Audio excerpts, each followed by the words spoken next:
Next to go and representing India, it's Deepa Karmakar.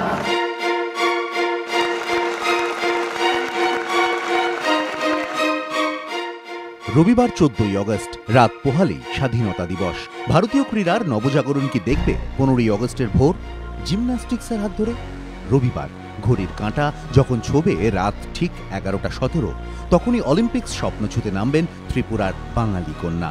রিওর gymnastics ফ্লোরে ইতিহাস গড়ে প্রথম ভারতীয় মহিলা হিসেবে অলিম্পিক্সের ইন্ডিভিজুয়াল ভল্টের ফাইনালে রবিবার রাতে কি দীপার ছোঁয়ায় জ্বলবে 1000 ওয়াটের আলো? নতুন ইতিহাস কি লিখবে সোমবারের ভোর? জিমন্যাস্টিক্সের হাত ধরে কি আসবে একটা পদক? পাখির চোখ এখন রিওর জিমন্যাস্টিক্স ফ্লোর। প্রতীক্ষার প্রহর গুনছে 120 কোটির দেশ। প্রতীক্ষা দীপা কর্মকারের।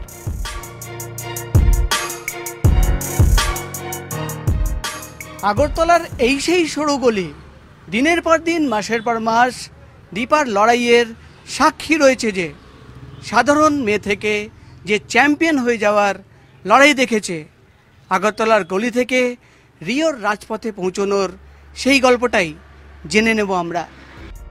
জন্ম ত্রিপুরার আগরতলায়। আগরতলার উজান অভয়নগরে বাড়ি। জিমন্যাস্টিক্স ফ্লোরের বাইরে ছিপছিপে এক সাধারণ মেয়ে। 6 বছর বয়সেই জিমন্যাস্টিক্সে হাতে খড়ি, স্থানীয় বিবেকানন্দ ব্যায়ামাগারে। আশ্চর্যের কথা হলো মানসিক দৃঢ়তার অভাব রয়েছে এই যুক্তিতেই 2003 সালে তাকে বাতিল করে দিয়েছিল সাই। যুক্তি ছিল একজন জিমন্যাস্ট হওয়ার মতো মানসিক ও শারীরিক দৃঢ়তা তার নেই।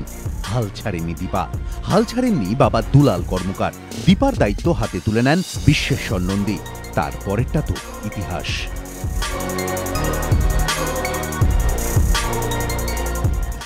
যেদিন আমি প্রথম ওকে বিবেকানন্দ ব্যায়ামাগারে নিয়ে ভর্তি করেছিলাম এই সুমা নন্দীর কাছে, সেদিনের কথা মনে হচ্ছে। কারণ কি সেটা দিয়ে চিন্তা করলে মেয়ে যে এত তাড়াতাড়ি রিউতে মানে অলিম্পিকে যে চলে যাবে, আমি সেটা আগে এত ভাবতে পারছিলাম। নর্থ ইস্টার্ন গেমস হয়, যেটা 7টা রাজ্য নিয়ে সবসময় হয় এই খেলাটা, নর্থ ইস্টার্ন গেমস। ওখানে মেডেল পাওয়ার পরে তখনকার সময়ের স্পোর্টস কাউন্সিলের সেক্রেটারি ছিলেন মিস্টার কমল সাহা। উনি একদিন আমাকে ডেকে বলছেন যে সোমা, দীপা তো ব্যালেন্সিং বিমে গোল্ড পেলো, আমাদের তাক লাগিয়ে দিয়েছে, তো আমরা চিন্তা করছি ওকে বিবেকানন্দ ব্যায়ামাগার থেকে নিয়ে এনএসআরসিসিতে দিয়ে দিই, কারণ এনএসআরসিসিতে তখন বিশেষণ নন্দী ওরা প্র্যাকটিস করা। তো আমি বললাম স্যার আমার কোনো আপত্তি নেই, আমি চাই জিমন্যাস্টিক উন্নত হোক, জিমন্যাস্টরা উন্নতি করুক। তারপর থেকে বিশেষণ নন্দীর কাছে ওর যাত্রা শুরু। বিশ্বেশ্বর নন্দীর হাতেই তিলে তিলে নিজেকে গড়ে তোলা, কঠোর পরিশ্রম, যোগা, অনুশীলন।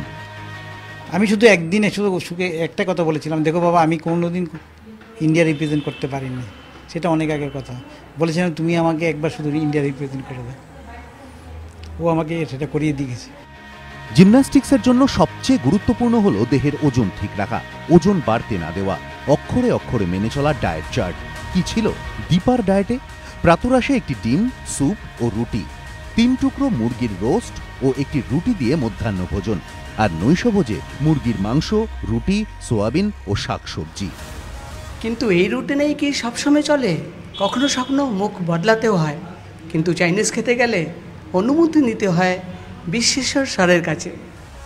দীপার উত্থানের কাহিনীটা কেমন? 2011-তে ন্যাশনাল গেমসে ত্রিপুরার প্রতিনিধিত্ব করেন। Floor, vault, uneven bars, balance beam ও অল ওভার জিমন্যাস্টিক্সে মোট 5টি সোনা জেতেন দীপা। 2014 কমনওয়েলথ গেমসের আগে প্রবল ঝুঁকি নিলেন বিশ্বেশ্বর। ঠিক করলেন আন্তর্জাতিক প্রতিযোগিতায় প্রদুনভা ভল্ট করবেন দীপা। কি সেই প্রদুনভা ভল্ট, যাকে বলা হয় ভল্ট অফ ডেথ, যেখানে প্রাণের ঝুঁকি পর্যন্ত থাকতে পারে? শূন্যে 2টি সামারসল্ট দিয়ে নিখুঁত ল্যান্ডিংই তার চাবিকাঠি। মুহূর্তের ছন্দপতন ঘটলেই যেখানে ঘাড়ে বা কোমরে মারাত্মক আঘাত লাগার সম্ভাবনা, পক্ষাঘাতগ্রস্ত বা মৃত্যু পর্যন্ত হওয়ার সম্ভাবনা। ভীষণ রিস্কি, কারণ সে এখান থেকে একটু টাইমে এদিক সেদিক হলে সে ডেথও হতে পারে। সেই প্রদুনভারই হাত ধরেছিলেন দীপা কর্মকার। ঝুঁকির সিদ্ধান্ত, যুগান্তকারী সিদ্ধান্ত, যার ফল মিলল হাতে নাতে। 2014 কমনওয়েলথ গেমসে দীপা কর্মকারের হাত ধরে এলো ব্রোঞ্জ। মহিলাদের ভল্টে তার স্কোর ছিল 14.366। আশিস কুমারের পর দ্বিতীয় ভারতীয় হিসেবে কমনওয়েলথ জিমন্যাস্টিক্সে পদক জিতলেন তিনি। 2015-তে হিরোশিমাতে আর্টিস্টিক জিমন্যাস্টিক্স এশিয়ান চ্যাম্পিয়নশিপে মহিলাদের ভল্টে ব্রোঞ্জ তুলে নেন দীপা। ওর স্যার আমাকে বলেছিল যে আমি যদি একটু রিস্ক না নিই তাহলে তো ও বড় বড় কম্পিটিশানগুলিতে জায়গা করে নিতে পারবে না, রিস্ক আমাকে নিতে হবে। তো ওর কোচ এবং ও দুজনে মিলেই ডিসিশন নিয়েছে যে না, এটা ওরা করবে এবং করে দেখাবে।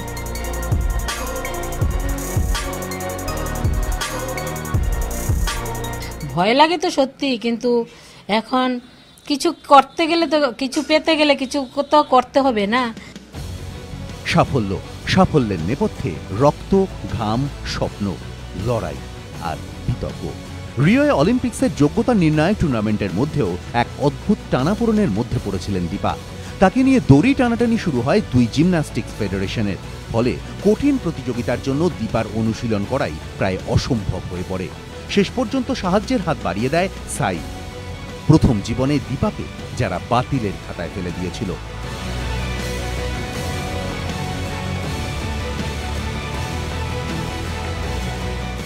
এবছরই প্রথম ভারতীয় মহিলা হিসেবে অলিম্পিকে যোগ্যতা অর্জন করেছিলেন দীপা। ইতিহাসের প্রথম ধাপ স্বপ্নের সিঁড়ি। রিওর যোগ্যতা নির্ণায়ক পারফরমেন্সে দীপার মোট সংগ্রহ 52.698 পয়েন্ট। প্রথম ভল্টে 15.066 পয়েন্ট করে শীর্ষে চলে আসেন দীপা। কিন্তু আনইভেন বার রাউন্ডেই পারফরমেন্সের অবনতি ঘটে। মাত্র 11.700 পয়েন্ট পেয়ে 13 নম্বরে নেমে আসেন তিনি। শেষ পর্যন্ত ব্যালেন্সিং বিমে 13.366 পয়েন্ট ও ফ্লোর এক্সারসাইজে 12.566 পয়েন্টের নিরিখে রিওর দৌড়ে ঢুকে পড়েন দীপা। 52 বছরের অপেক্ষার অবসান। প্রথম ভারতীয় মহিলা জিমন্যাস্ট হিসেবে অলিম্পিকের ছাড়পত্র পেলেন দীপা কর্মকার। ইতিহাস গড়ার সেই শুরু। নিজ হাতে ইতিহাস যে গড়বেন সেই ইঙ্গিত মিলেছিল তার নিজের গলায়ও। প্র্যাকটিস তো আমি কোনো দিকেই ছাড়বো না। প্র্যাকটিস 101 আমার খুব খুব খুব খুব প্র্যাকটিস করে যাব যাতে আমি ওইখানে বেস্ট পারফরমেন্স দিতে পারি। কিন্তু মেডেলের ব্যাপারে বলতে গেলে দেখা যাক সেই দিন আমার কীরকম যাই, কীরকম আমি পারফরমেন্স করতে পারি, কিন্তু চেষ্টা থাকবে আমার বেস্ট পারফরমেন্স দেওয়ার। তারপর 8ই আগস্ট রিও অলিম্পিক্সে যখন জন্মাচ্ছে একটা রূপকথা, তখন সোমবারের ভোর দেখছে এই দেশ। ভল্ট অফ ডেথকে জয় প্রদুনোভা। মৃত্যু ভল্টি শক্তি 4 ফুট 11 মিটার। দুবারের চেষ্টার পর দুরন্ত প্রদুনোভায় বাজিমাত। ইন্ডিভিজুয়াল ভল্টের ফাইনালে দীপা কর্মকার। এই প্রথম অলিম্পিক্সে জিমন্যাস্টিক্সের ফাইনালে কোনো ভারতীয় মহিলা। ইতিহাস, নজির, মুহূর্ত। প্রথমবারের চেষ্টায় প্রদুনোভায় মোটেই নজর কাটতে পারেননি দীপা, কিন্তু যোগ্যতা নির্ণায়ক রাউন্ডের রং বদলে দিল সেই প্রদুনোভাই। দুবারের চেষ্টার পর দুরন্ত প্রদুনোভা ভল্টে বাজিমাত। 8ম স্থান দখল করে ইন্ডিভিজুয়াল ভল্টের ফাইনালে ত্রিপুরার জিমন্যাস্ট। অভিষেকেই ইতিহাস। 14.850 স্কোর নিয়ে 8 নম্বরে শেষ করলেন ভারত কন্যা। পৌঁছে গেলেন ফাইনালে। দীপাকে ঘিরে অলিম্পিক পদকের স্বপ্ন দেখছে 120 কোটির দেশ। আর ইতিহাস করার পর দীপা নিজে কি বলছেন?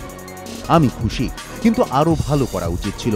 অনুশীলনের সময় এর চেয়ে অনেক ভালো পারফরমেন্স ছিল আমার, বলেছেন দীপা। মেয়ের হাতে এবার অলিম্পিক্স পদক দেখতে চাইছেন দীপার মা বাবা। আশাবাদী তো নিশ্চয়ই, কারণ দেখুন সারা ভারতবাসী যখন আশা করছে তো আমি কেন আশা করব না? হ্যাঁ, এটা ঠিক। সে যে আমি সেটাই বলবো যে সে যে কোয়ালিফাই করেছে সেটা কিন্তু মেডেলতে কম নয়। এই যে 8 জন উঠেছে এতজন মহিলাদের মধ্যে, 98 মহিলা শুনলাম নাকি ওরা পার্টিসিপেট করেছে। যে 8 জন এসেছে সে 8 জন কিন্তু বেস্টই। হ্যাঁ, এখন সব কিছু ডিপেন্ড করবে যে কালকের দিনটার উপর, টাইমিংটার উপর, সব কিছু। দীপার হাত ধরেই ভারতে আসতে পারে পদক, আশা তার প্রথম কোচের। জিমন্যাস্টিক করাতে করাতে হয়তো আজকে হলো না, একটা এক্সারসাইজ আমি করাচ্ছি সেটা হচ্ছে না আজকে, তো অন্য সব ছেলেমেয়েরা যেটা বলতো যে না আজকে না হলে না আরও দুদিন পর হবে, নয় 1 মাস পরে হবে, কিন্তু ওর মধ্যে যে জিনিসটা ছিল সেটা হচ্ছে না আজকেই করতে হবে, আমাকে পারফেক্ট আজকেই করতে হবে, কেন হচ্ছে না? এই জিনিসটার জন্যই আজকে কিন্তু দীপা অলিম্পিকে। নিজের ইভেন্টে নামার আগে তাকে শুভেচ্ছা জানিয়েছিলেন 3 বারের বিশ্ব চ্যাম্পিয়ন সিমোনে বাইলস। সেটাই বাড়িয়ে দিয়েছিল জয়ের খিদেটাকে। ফাইনালের জন্য কিভাবে এগিয়েছেন দীপা? কার্যত গৃহবন্দী। খুলে নেওয়া হয়েছে মোবাইলের সিম। 9ই আগস্ট নিজের জন্মদিনে বাবা মা ছাড়া কারোর সঙ্গে কথা বলারও অনুমতি দেননি কোচ। চেতনে অবচেতনে শুধু রিওর জিমন্যাস্টিক্স ফ্লোর। ও দিল্লি থেকেই ও মোবাইলটা সুইচ অফ করে ফেলেছে, কারণ ওখান থেকে ওর প্রচণ্ড ডিস্টার্ব হতো প্র্যাকটিসের সময়। স্যার 2 মাস আগে থেকে বলছে যে তুমি মোবাইলটা বন্ধ করে ফেলো, কারণ নাহলে তোমার প্রচণ্ড ডিস্টার্ব। ও রিউ থেকেও ওর স্যারের মোবাইলে আমাদের সঙ্গে একটু কথা হয়। আপনারা জানেন 9 তারিখ একটা জন্মদিন গিয়েছে, তো সবাই আমাকে বলছে যে জন্মদিন কী করে মানাবেন। আমি দেখুন মেয়ে তো বাড়িতে নেই, লাস্ট 4 বছর ধরে আমাদের এখানে ওর জন্মদিন হয় না। সে দিল্লিতে ক্যাম্পে আছে, ক্যাম্পে ওরা ক্যাম্পার্সরা মিলে, ওরা স্যাররা মিলে, সবাই মিলে ওরা জন্মদিন পালন করে।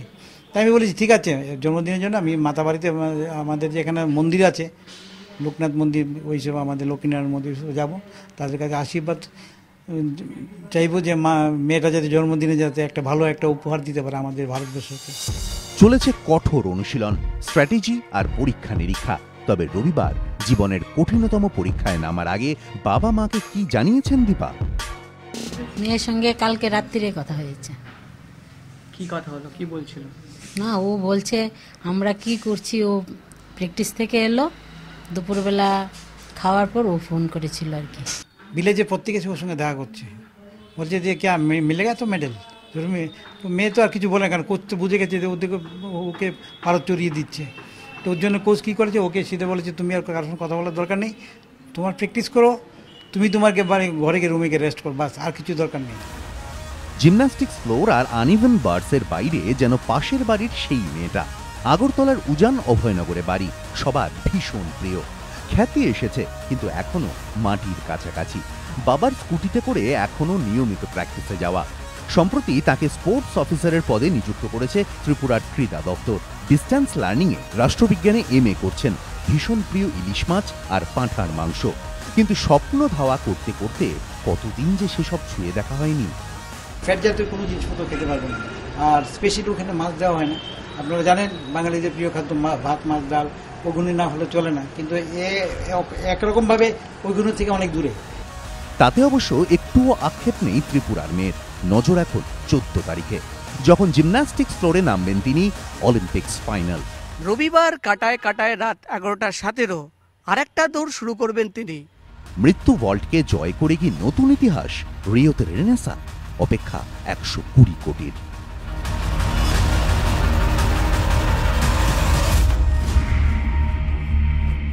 এবিপি আনন্দ।